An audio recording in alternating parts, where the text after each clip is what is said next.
Plus Televisión presenta Plus Noticias edición fin de semana. Les presentamos el resumen de las noticias más importantes del acontecer noticioso durante toda la semana. Plus Noticias edición fin de semana.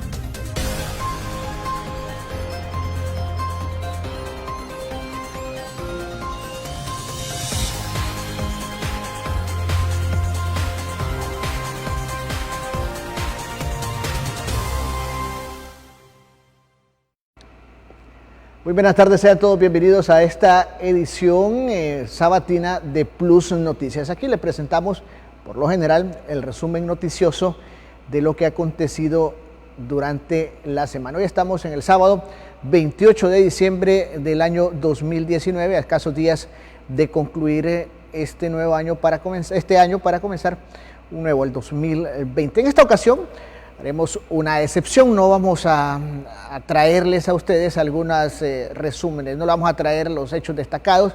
Vamos a abordar tres temas que han sido noticias. Ya estamos al final de año, este es el último programa de este año, de esta franja noticiosa, y vamos a abordar tres temas que han acaparado la atención. Uno de ellos es el de los migrantes, el otro es la lucha contra la corrupción en Honduras, ¿verdad o ficción?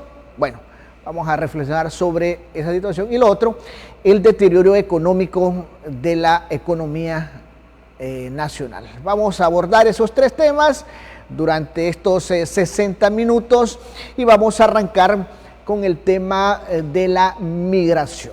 Durante años, y para ser más exactos, durante la década de los 80 del siglo pasado, el flujo migratorio con las políticas del neoliberalismo implementadas en el gobierno del expresidente Rafael Leonardo Callejas obligó a muchos hondureños a comenzar a salir del país. Ahí se comenzó a ver un mayor flujo de ciudadanos que buscaban el llamado sueño americano, así lo han denominado algunas personas, que en esencia tal vez la mayoría no es un sueño, sino se convierte en una pesadilla. Posteriormente, con la implementación de estas medidas neoliberales, vino consigo el deterioro de la economía con la devaluación del empira frente al dólar. Antes del gobierno de Callejas teníamos un factor de cambio de 2 por 1. Ahora y después en el gobierno de Maduro hubo una cierta estabilización de la moneda.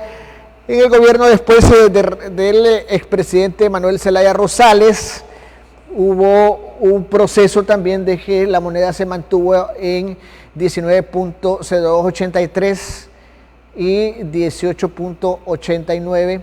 Eran los factores de cambio de compra y de venta de cada una de estas, el factor de compra y venta de la moneda. La situación económica se ha venido agravando y el flujo de migrantes se ha venido agravando a partir del año 2009, una vez que se dio el golpe de Estado del 28 de junio. En ese momento comenzó a existir un deterioro mayor de las instituciones, hubo un mayor endeudamiento, pero antes de eso, el promedio de hondureños que salían a diario en el país se estimaba en el 2010, o sea, estamos hablando de hace 9 años, se estimaba que andaba alrededor de los 300 a 450 hondureños diarios. Si usted agarra una calculadora y divide la cantidad de hondureños que salían en las estadísticas, según estadísticas de organizaciones no gubernamentales que están relacionadas con los temas migratorios, estaríamos hablando que en Honduras un aproximado de entre 16 y 20, entre 15 y 20 personas salen cada hora, sí, así como lo usted está escuchando. entre 15 y 20 personas salen cada hora del país, con papeles, sin papeles, como se le dice popularmente, al hecho de tener una visa de trabajo para poder accesar a los Estados Unidos, que es el principal destino de nuestros compatriotas. Y otro de los destinos está siendo España. Son los dos, pero este fenómeno se ha dado en los últimos años. Ese flujo de migrantes que ya rebasa más del 1.000.000 de hondureños que se encuentran en Estados Unidos, otro grupo importante de hondureños en España y un grupo menor, pero también significativo, en países como Canadá y México, ha hecho que que el principal producto de exportación de los hondureños, y voy a entrecomillar la palabra producto para evitar malos entendidos, pero que el principal producto de exportación de los hondureños sean los migrantes, o sea, braceros hondureños que salen del país con rumbo a Estados Unidos en un trayecto bastante difícil, pero que a finales del año pasado y hasta mediados de este año, pasó más a la picota pública, porque todos los años, aunque usted considere que el flujo de migrantes es ahorita, todos los años, todos los días, salen hondureños con rumbo hacia Estados Unidos, en busca de oportunidades de trabajo. Con las caravanas de finales del año pasado y las caravanas que se dieron posteriormente estos meses, los primeros 6 meses de este año, el tema migratorio pasó a ser un tópico de cobertura internacional, porque por primera vez salían caravanas, o sea, grupos de hondureños que se autoconvocaban y se tuvieron como punto de reunión la gran central metropolitana de buses, y ahí ese punto, porque de ahí salen los buses que van hacia la frontera con Guatemala. Pero esa era la primera vez que un grupo nutrido de hondureños, que rebasaron varios miles de hondureños y que se quiso minimizar el impacto del mismo, diciendo que eran unos cientos de hondureños, después se dijo de que estos estaban siendo financiados y se les estaba dando dinero, y vincularon algunos sectores de la oposición, entre ellos un exdiputado y periodista del Partido Libertad y Refundación, quien fue señalado en algún momento como que era de los instigadores, y hasta lo pensaron o dijeron insinuaron que iban a ser procesados por trata de personas. El caso llegó hasta los juzgados porque el exministro el exgerente de la Empresa Nacional de Energía Eléctrica, Jesús Mejía, virtió en un programa de televisión algunas acusaciones que orillaron al señor Bartolo Fuentes a llegar a los juzgados y querellarlo por el delito de difamación. Este tema migratorio no es nuevo, es un tema que viene y que día a día salen, como les repetí anteriormente, salen hondureños con rumbo hacia los Estados Unidos como punto de destino principal. Y estos migrantes que son señalados por la sociedad, que son estigmatizados por los lugares donde pasan, son discriminados en las fronteras y en los países por donde van para llegar a Estados Unidos, que pasan situaciones bastante difíciles. Porque contrario a las caravanas, a las primeras 2 caravanas, voy a decir las primeras 2, son las que tuvieron mayor cobertura mediática y tuvieron mayor apoyo también y solidaridad de la gente que en el trayecto los encontraba, dándoles alimento, cobija, agua, calzado. Pues estos migrantes, pues por lo general se enfrentan a una ruta de la muerte que va entre subirse al tren llamado La Bestia, que ha mutilado y ha cegado la vida de cientos de compatriotas. Posteriormente, después llegan a Estados Unidos y donde son recluidos en centros de detención para migrantes, donde las condiciones en que se encuentran son bastante difíciles por las temperaturas, por la alimentación y por el trato que reciben. Y estos hondureños, una vez que logran pasar todos esos tipos de vicisitudes, llegan a una tierra donde no es su idioma, no es su cultura, y de paso también tienen que enfrentar o conseguir trabajos que por lo general son pagados por debajo del salario mínimo que gana un ciudadano que tenga sus papeles en regla para poder trabajar o un permiso de trabajo. Pues estos hondureños, de más del 1.000.000 de hondureños, se convierte, y vuelvo a entrecomillar la palabra producto, en el producto de mayor exportación de Honduras. ¿Por qué me atrevo a decir el producto de mayor exportación en Honduras? Bueno, porque la mayor cantidad de divisas, o sea, la mayor cantidad de dólares que recibe el gobierno hondureño, o sea, que recibimos nosotros como Honduras, como Estado hondureño, provienen de las remesas. No es la venta de banano, no es la exportación textil, no es la explotación minera, ni ninguno de estos otros rubros los que generan la mayor cantidad de divisas. Hace unos años atrás, las divisas que generaban los migrantes andaban rozando los 3.000 millones de dólares. Estamos hablando 70.000 millones de lempiras.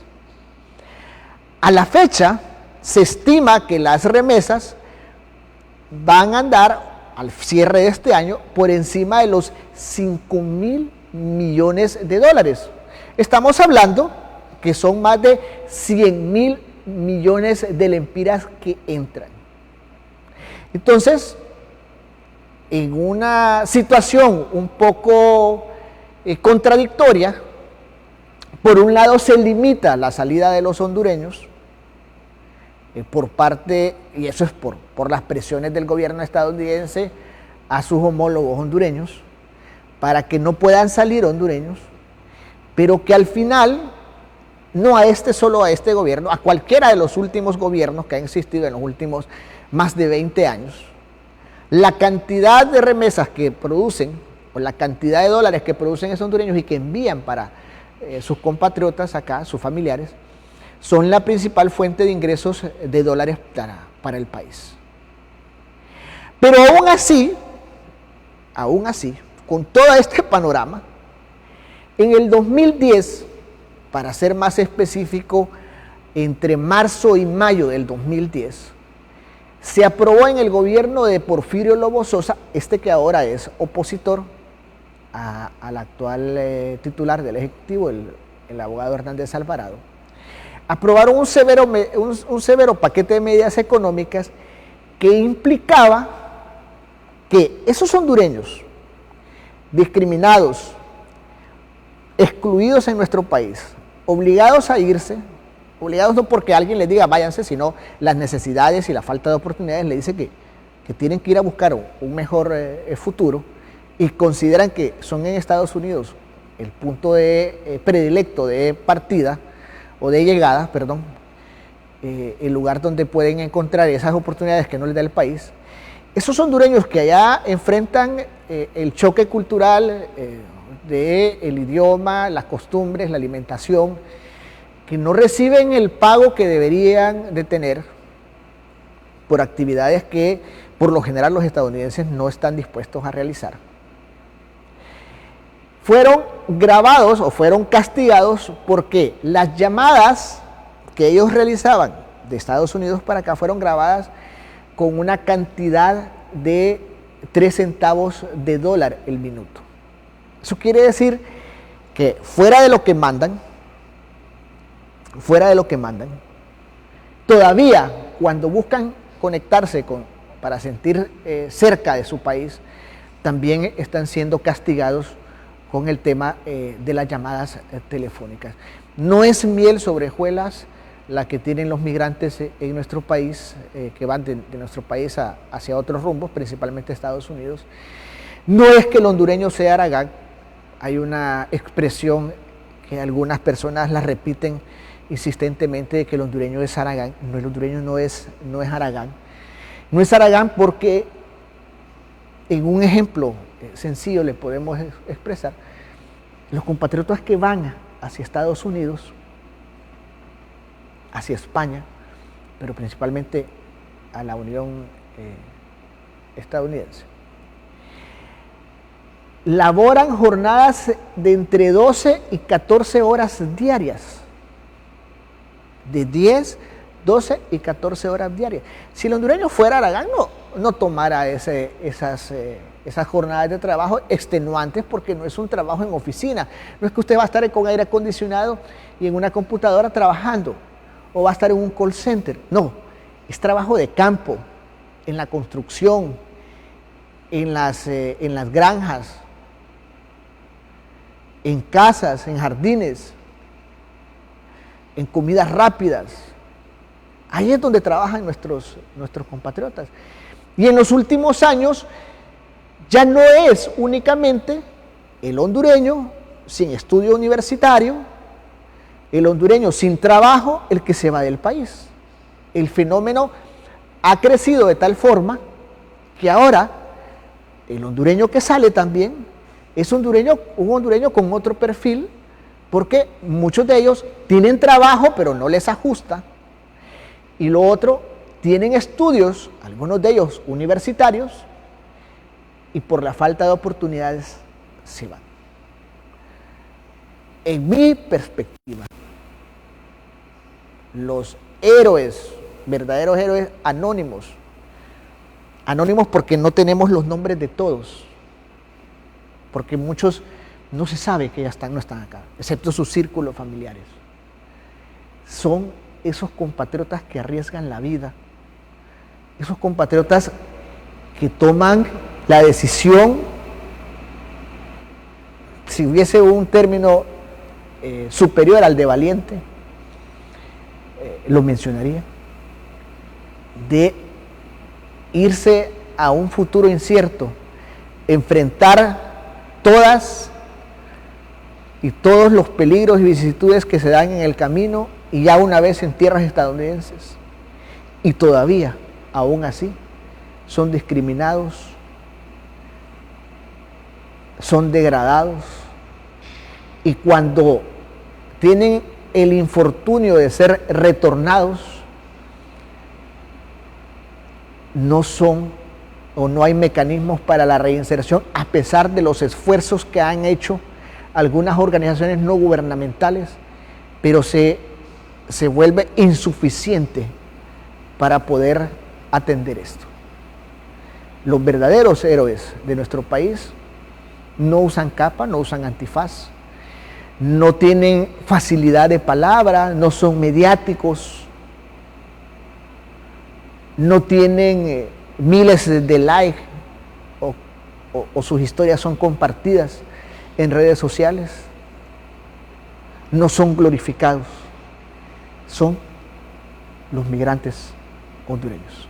Haremos una pausa comercial, no nos cambie, ya vamos a retornar con otro tema de los 3 que hemos escogido para esta emisión noticiosa, que acapararon la atención de todo este año y fueron parte constantemente de las noticias que nosotros presentábamos en el noticiero matutino y estelar de Plus Noticias. No nos cambien, ya retornamos aquí en Plus Televisión. Ya regresamos con Plus Noticias, edición fin de semana.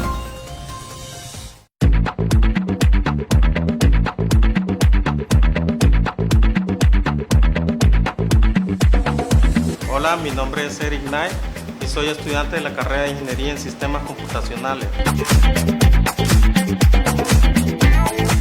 Porque desde niño siempre me ha gustado lo que es la tecnología. Me ponía a atravesar los aparatos electrónicos, a desarmarlos, para ver cómo funcionaba.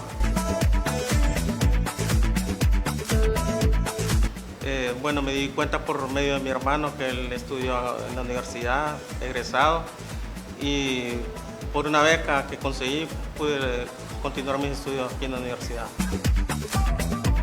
Sí recomendaría esta carrera porque es una carrera tecnológica y la tecnología nos puede servir en muchas áreas y podemos ampliar ese conocimiento en cualquier parte donde vayamos.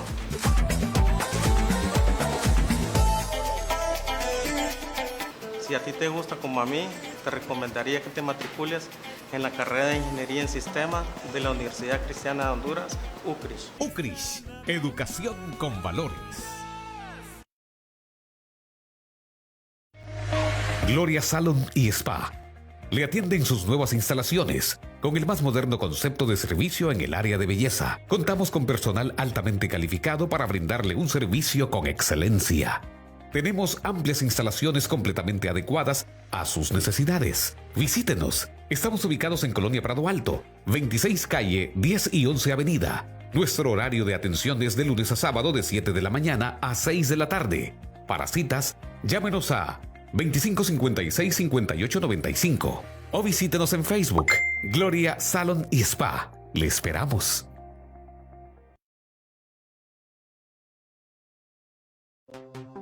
Plus Noticias, edición estelar.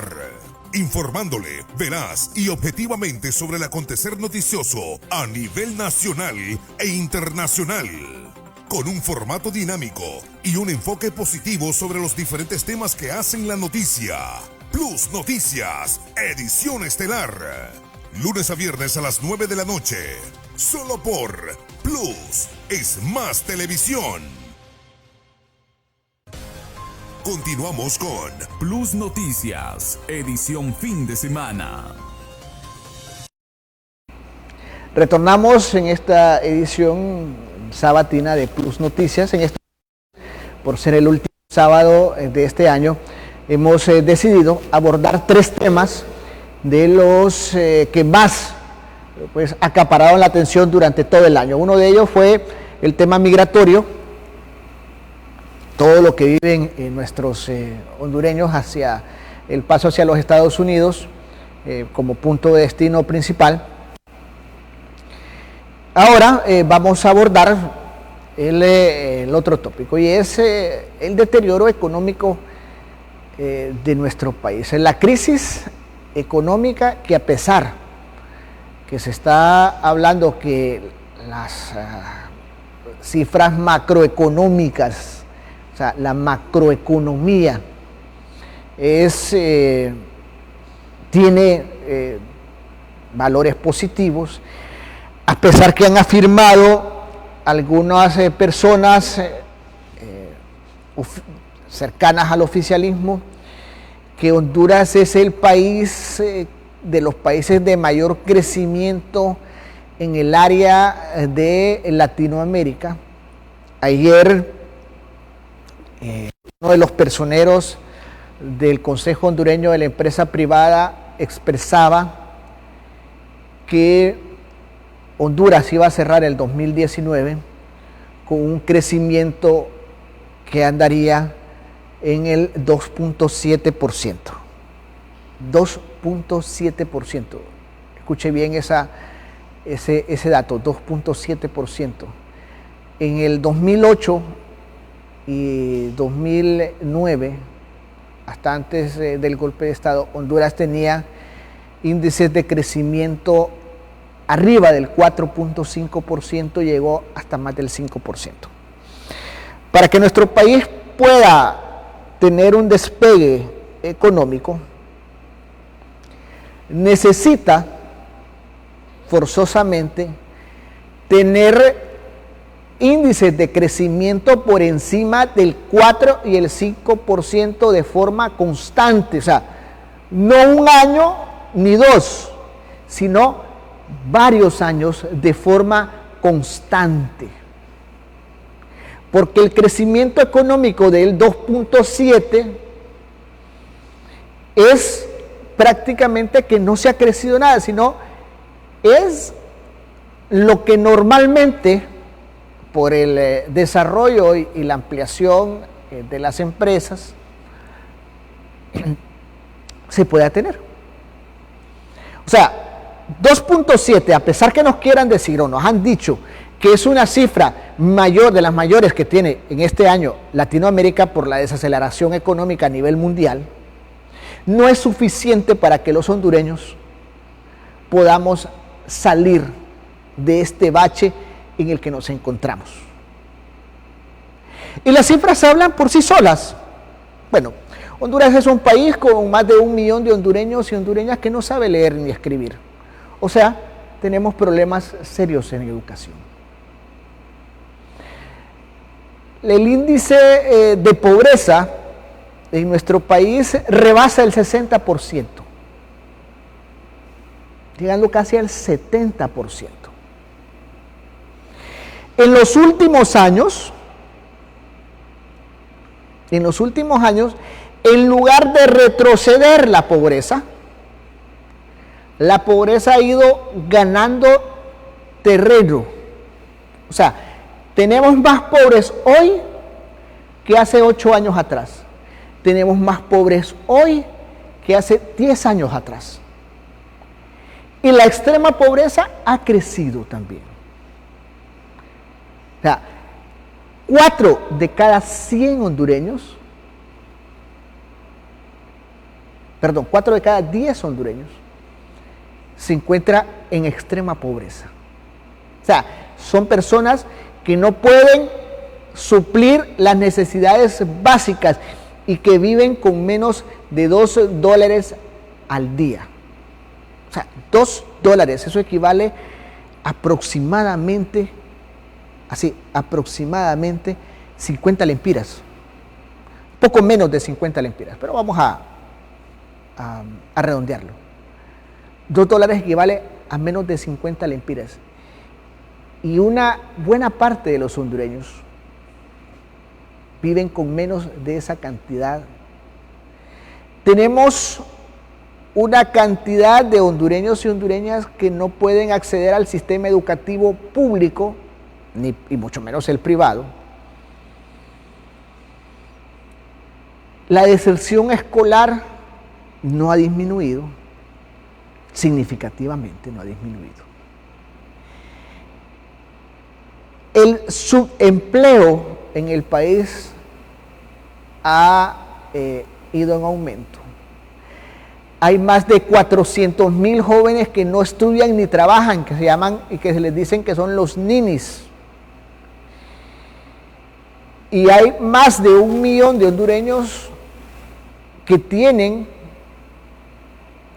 están en una condición de subempleo, o sea, jornadas de trabajo inferiores a las que les puedan suplir todas sus necesidades. Y esta situación económica del país va íntimamente relacionada con el fenómeno migratorio del que estuvimos hablando antes de la pausa. Fenómeno migratorio que se ve empujado porque la situación económica del país no le permite poder acceder a los servicios básicos para poder vivir. ¿Y cuáles son los servicios básicos? Una vivienda digna, acceso a agua potable, acceso a energía eléctrica y acceso a poder comprar los alimentos mínimos, o que le llaman la canasta básica, que está compuesta por una cantidad de productos que son los que se requieren para el desarrollo normal de un ciudadano hondureño. Entonces, esta situación que acontece en el país, y los tecnócratas hablan siempre de las cifras macroeconómicas, y hemos escuchado a algunos economistas que dicen, a la ministra de Finanzas entre ellas, que dicen de que el índice de endeudamiento del país es el correcto. Hace una semana atrás, la ministra de Finanzas revelaba que para el próximo año se van a emitir un aproximado de $900 millones en bonos soberanos para pagar los primeros 500 millones de bonos soberanos, millones de dólares, que se vencen ahorita en el 2020. O sea, van a pagar los 500 millones, pero no los van a pagar, simple y sencillamente van a pedir prestado.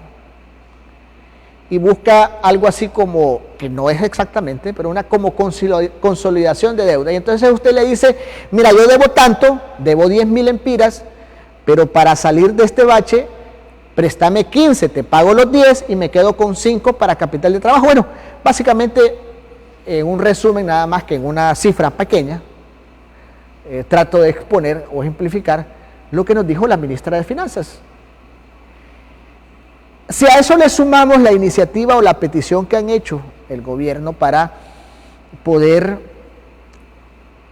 tener una moratoria en el pago del servicio de deuda, o sea, si el servicio de deuda fuese un ministerio, escuche bien, si el servicio de deuda fuese un ministerio, fuese el ministerio con mayor presupuesto, o sea, se destina del presupuesto general de la República, que se aprueba año con año, y por lo cual algunos diputados reciben dinero. Hace unos años atrás recibieron 50.000 lempiras, todos los diputados, todos, oye, escucho bien usted, todos, los de su partido, los del partido de su vecino, los del partido de su compañero de trabajo, todos prácticamente, salvo una que otra honrosa excepción, recibe dinero cuando aprueban el presupuesto general de la República, todos.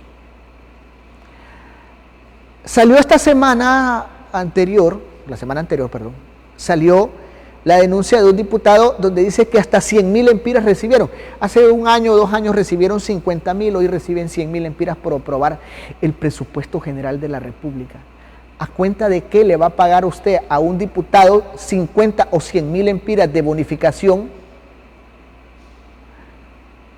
como incentivo por haber aprobado el presupuesto general de la República? Bueno, en ese presupuesto general de la República, discutido en el Congreso Nacional, aprobado con una bonificación para los diputados, según una denuncia de otro parlamentario, que no es mía, o sea, no soy yo que me la estoy inventando, salió y aprobaron un presupuesto. Bueno, de ese presupuesto, la mayor cantidad de ese dinero va para el pago del servicio de deuda. Decenas de miles de millones de lempiras se pagan en intereses, porque no se paga la deuda en sí, se pagan intereses de la deuda. Y actualmente la deuda de nuestro país anda por encima de los 15.000 a 16.000 millones de dólares. Hace 10 años atrás, la deuda externa de nuestro país e interna no superaba los 4.500 millones de dólares. En los 7 meses posteriores al golpe de Estado, entre 4.500 a 5.000 millones. En los 7 meses posteriores al golpe de Estado, la deuda hondureña se incrementó. Y después, en los primeros años del gobierno de Lobo Sosa, la deuda hondureña andaba ya arriba de los 10.000 millones de dólares. O sea, en pocos meses se había duplicado la deuda interna y externa, con un deterioro significativo de la economía de los hondureños.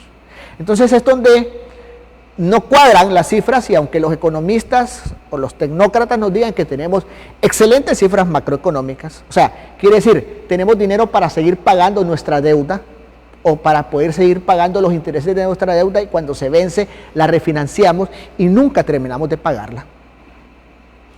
Y todos los años, en este caso, más de 20.000 millones de lempiras del presupuesto que se va a ejecutar el próximo 2020, más de 20.000 millones de lempiras provendrán de fondos internacionales, y la mayoría de esos 20.000 millones de lempiras serán deuda, más deuda que vamos a tener que pagar tarde o temprano los hondureños.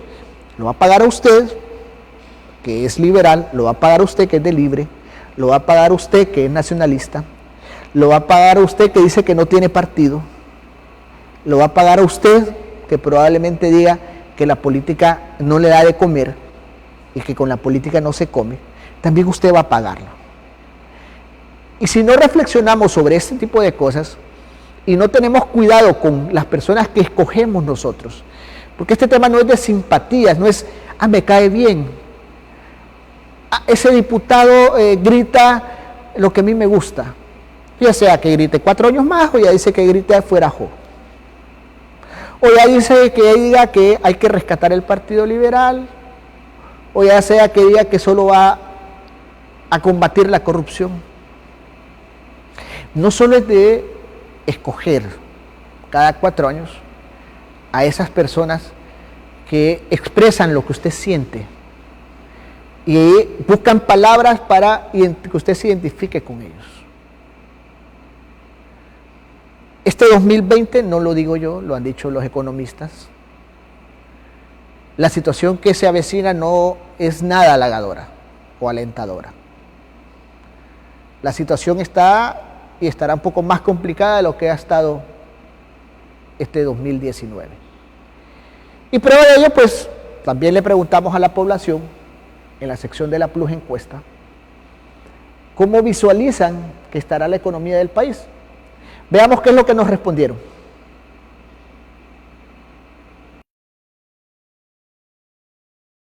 Este segmento de la Plus encuesta, como cada semana a ustedes les presentamos el punto de opinión de la ciudadanía en un tema determinado. Y esta será la Plus encuesta la última del 2019. Y precisamente, ya que estamos finalizando el año, le consultamos a la gente referente a esa temática. Si consideraban que para el próximo año 2020 las condiciones económicas en el país iban a ser mejores, iguales o peores a la de este año que estamos finalizando. Y aquí, ¿qué criterio de la gente?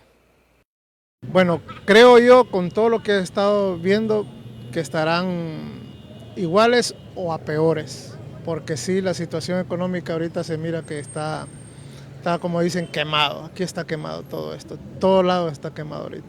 Peor va a ser, porque no hay trabajo, no hay nada, no hay educación, no hay nada de cultura. Pues.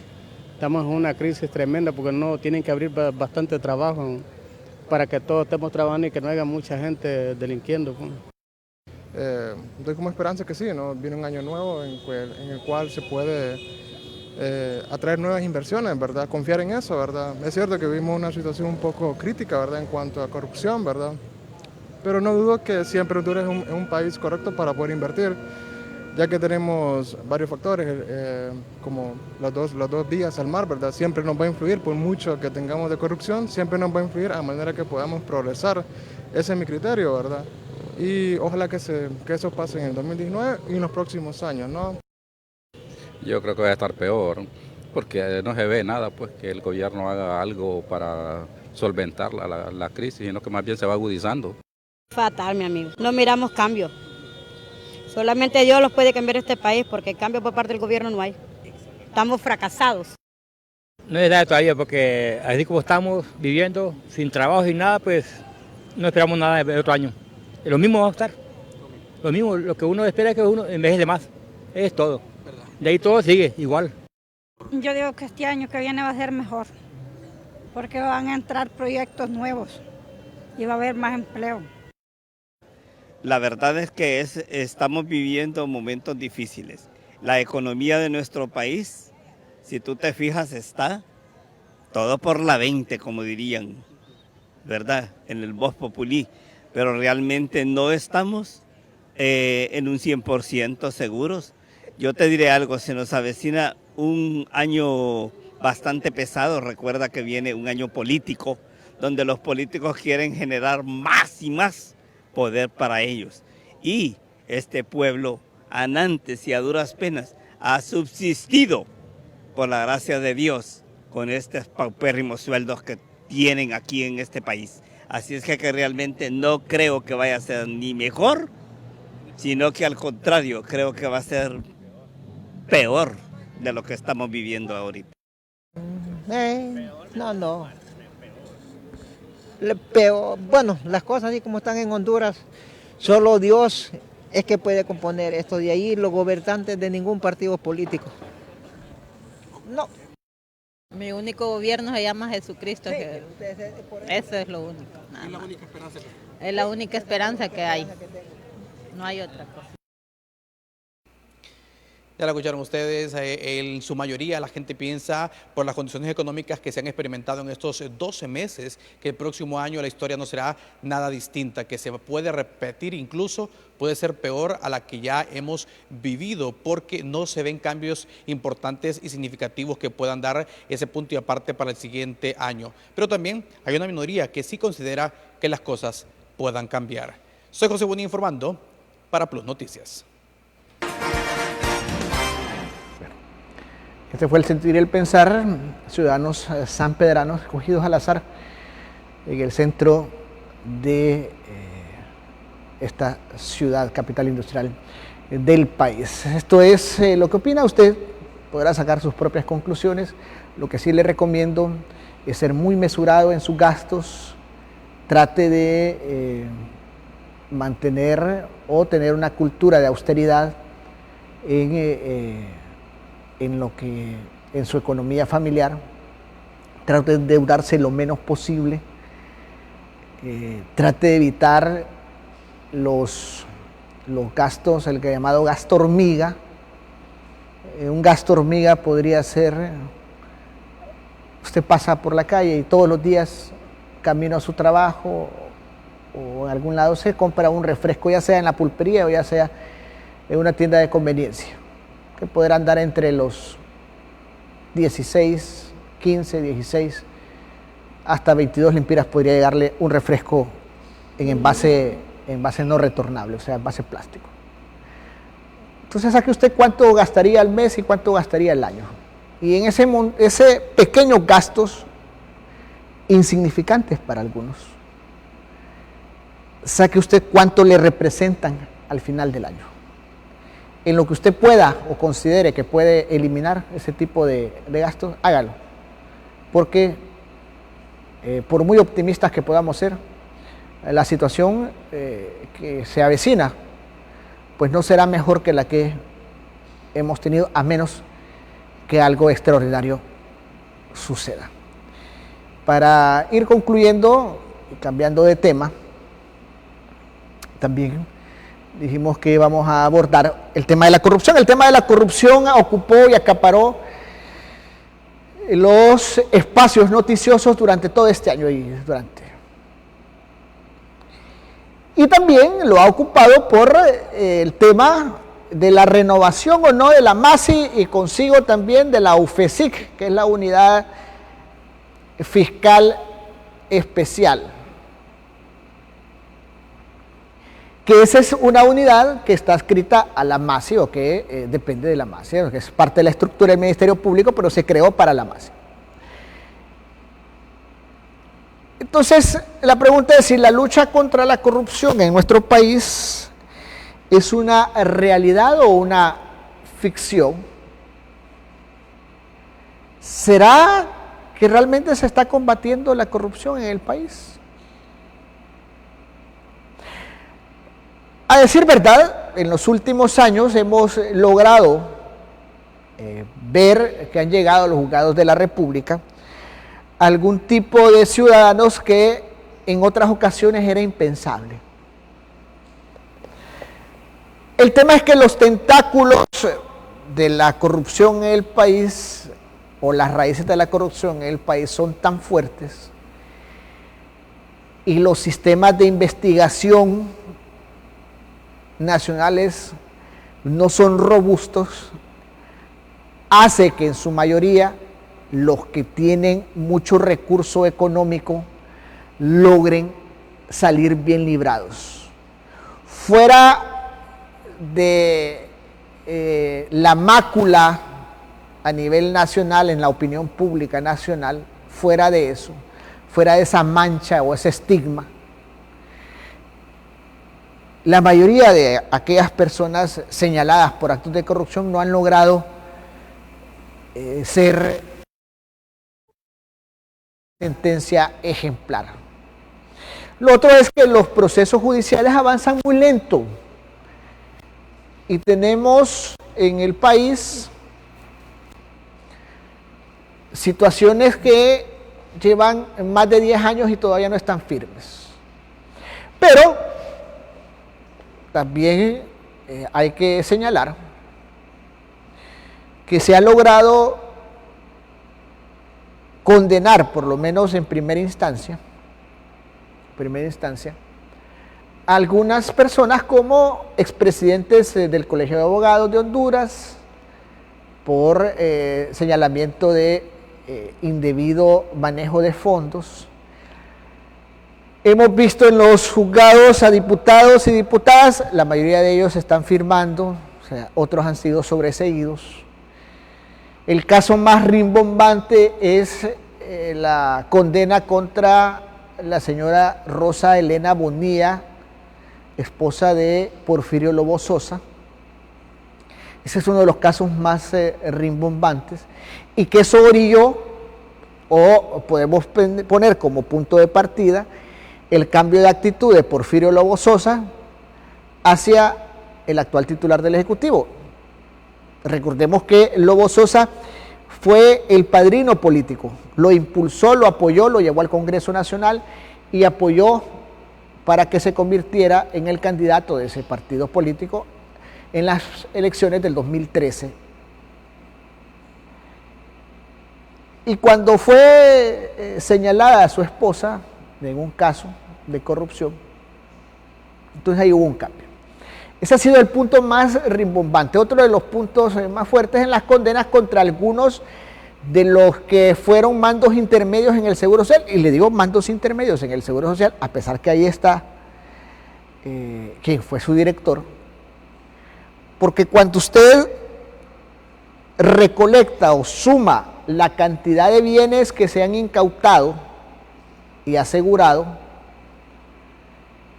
a toda esta trama, entre ellas aquella muchacha que le dijeron la palillona, el señor Bertetti,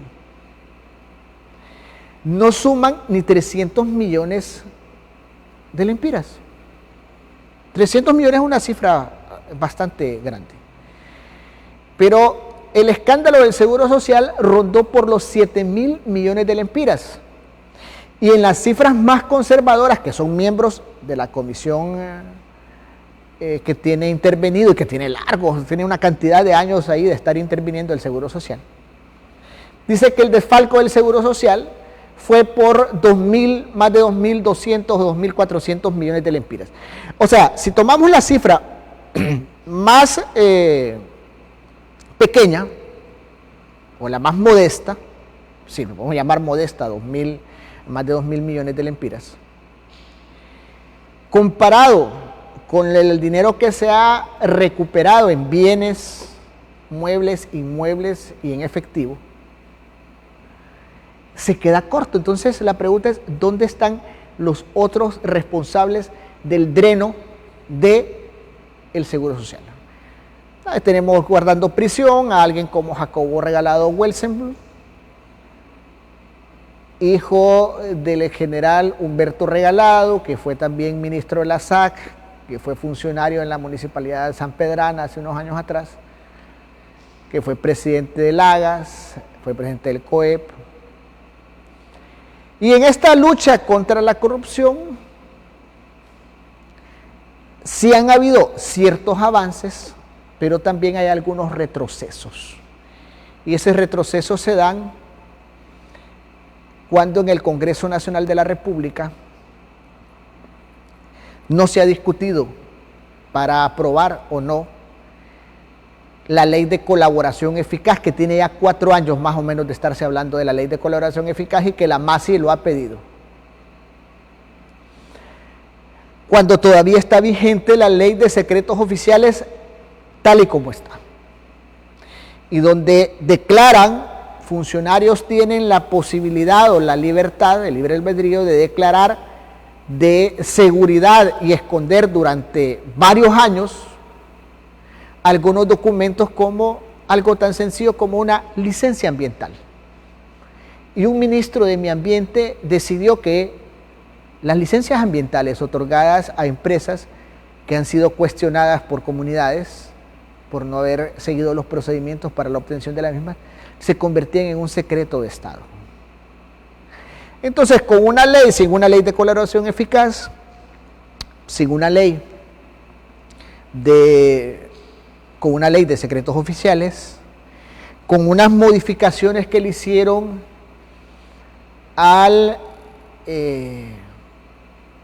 la ley orgánica del Tribunal Superior de Cuentas, con la posibilidad o la pretensión que aquellos funcionarios que han sido acusados de malversar fondos los puedan devolver y reintegrar, más un porcentaje, hay una escala,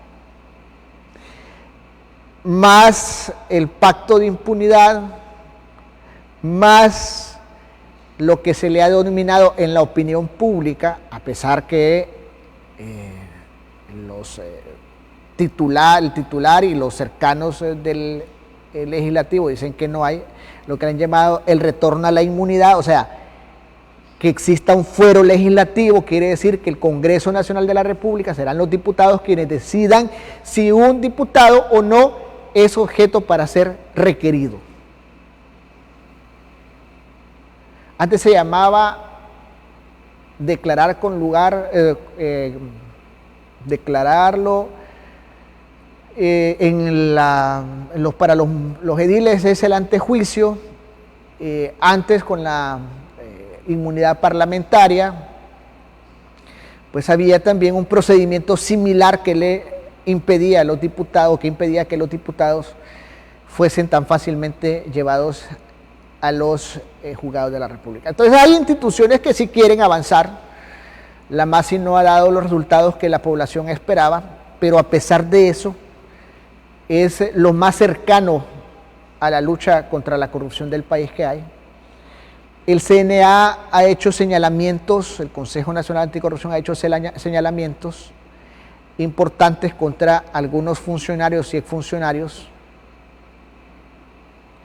pero en su mayoría las estructuras que son tocadas o son señaladas son los mandos bajos e intermedios, no los más altos mandos del país, que es lo que la gente busca, que es lo que la gente quiere o la ciudadanía percibe, o sea, la gente anhela.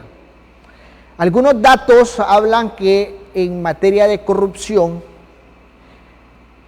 se van aproximadamente 50.000 millones de lempiras. Hay unas cifras más modestas y hablan que se malversan 20.000 millones o 25.000 millones de lempiras.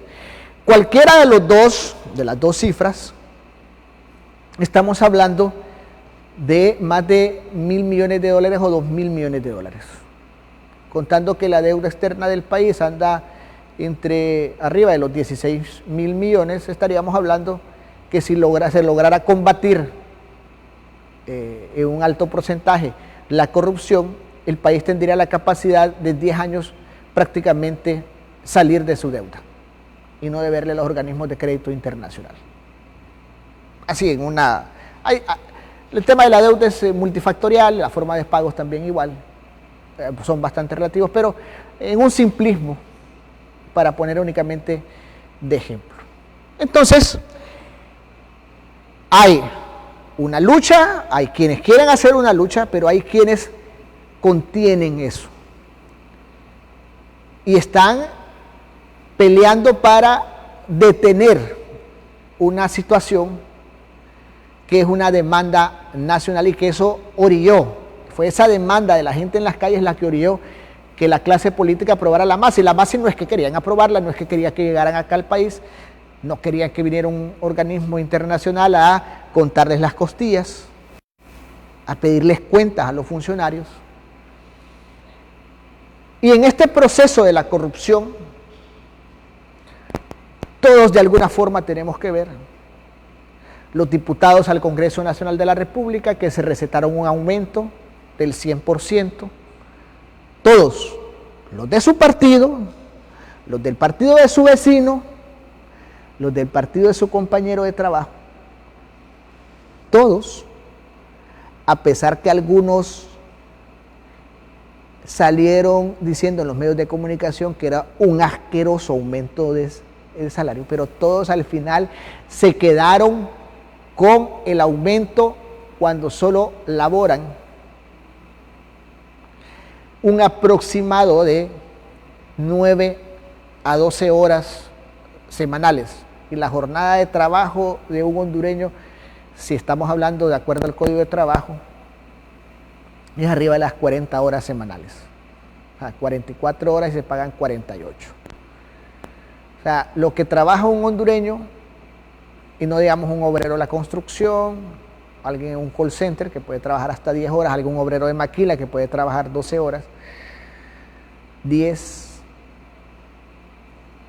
Los diputados lo trabajan en una semana. O sea, los que trabajan un día, lo trabajan ellos en una semana y les pagan más de 100.000 empiras. Pues en esto de la corrupción todos son partícipes de alguna forma u otra. Si usted como ciudadano, si usted de los que está de acuerdo en quedarse con el vuelto de alguien y que le dio de más, eso es corrupción, pequeña pero es corrupción. Usted se está quedando con el dinero de alguien que ese mesero o ese cajero o cajera va a tener que pagárselo a la empresa. Usted no le está quitando a la empresa, le está quitando al que está al frente de la caja. Al mesero que no le cobró un plato de comida o una bebida, a él le van a cobrar ese plato de comida y esa bebida. Cuando usted está de acuerdo que un compañero o amigo suyo que está en la política, o usted dice, hoy sí te vas a levantar y te fuiste para arriba porque llegó a un cargo público, o cuando usted dice, ese es tonto porque no robó, porque tuvo acceso y no llegó y no agarró, y cuando se glorifica al que agarra mucho y se discrimina al que trata de ser honesto en sus actuaciones, usted también está promoviendo una cultura de corrupción. Y es en algo que debemos trabajar todos y cada uno de los ciudadanos día a día para ir mejorando, para ser diferentes, para evitar ese tipo de cosas. Cuando usted viene y no quiere hacer fila en una dependencia y busca irse por detrás, cuando usted ve su vehículo y no quiere y no respeta el derecho del resto, aunque usted parezca que es extremo, usted está siendo parte de este sistema o esta cultura donde permitimos pequeñas cosas y también permitimos grandes cosas. Donde decimos pobrecito cuando vemos a alguien que lo meten preso por malversar fondos con los cuales se podían haber comprado medicinas, pero por falta de esas medicinas murieron cientos o miles de hondureños, o miles de hondureños tienen una condición de vida diferente, o sea, peor que la que podrían tener por la falta de los medicamentos. Cuando decimos pobrecitos esos, ¿quién mata más gente? ¿Las maras o pandillas o el funcionario corrupto que sobrevalora un lote de medicamentos, que sobrevalora la construcción de un aula y que con esos actos de corrupción evita que cientos o miles de niños reciban educación en condiciones adecuadas, con maestros bien pagados, de calidad, cuando miles o cientos o miles de hondureños no tienen sus medicamentos o no tienen su acceso a cirugías y mueren? ¿Quiénes matan más gente? ¿La corrupción o el crimen organizado? ¿O las maras o pandillas? ¿Quiénes son los que señalan a las maras y pandillas? Probablemente sean los mismos políticos corruptos con los cuales usted se siente halagado si se logra tomar una foto. Tómese una foto con su mamá, con su hermano, con alguien que usted admire, pero no admire usted a un funcionario corrupto, porque usted lo está incentivando a que siga siendo corrupto cuando le pide una foto para tomársela y la publica y se siente orgulloso de que tiene una foto con X funcionario que es señalado de actos de corrupción o que usted vio que su patrimonio creció de forma inadecuada. Hemos tratado de hacer una reflexión sobre estos 3 temas en esta tarde. Tomé el atrevimiento en esta jornada noticiosa para hacer una reflexión sobre esto. Estamos muy lejos de poder tener un combate directo y frontal y efectivo contra la corrupción, pero también se ha avanzado un poco. Como sociedad, presionemos para el siguiente paso, que es la aprehensión y condena de funcionarios de más alto rango hasta que quien llegue a servir se conforme con su sueldo y se dé cuenta que el ser servidor público es eso, estar para brindar la mejor atención a los ciudadanos. Hemos llegado al final, no me resta más que agradecer su sintonía, invitarlos a ustedes que sigan en sintonía de Plus Noticias, Plus Televisión. Volvemos con las noticias la mañana del lunes 30 a las 6 de la mañana con nuestra compañera Claudia Maya en Plus Noticias Matutino y continuamos a las 9 de la noche en Plus Noticias Estelar. Por mi parte, feliz fin de semana. Los dejo. Plus Televisión presentó Plus Noticias edición fin de semana. Durante 60 minutos les hemos informado sobre las noticias nacionales e internacionales y los temas que han hecho historia. Plus Noticias edición fin de semana.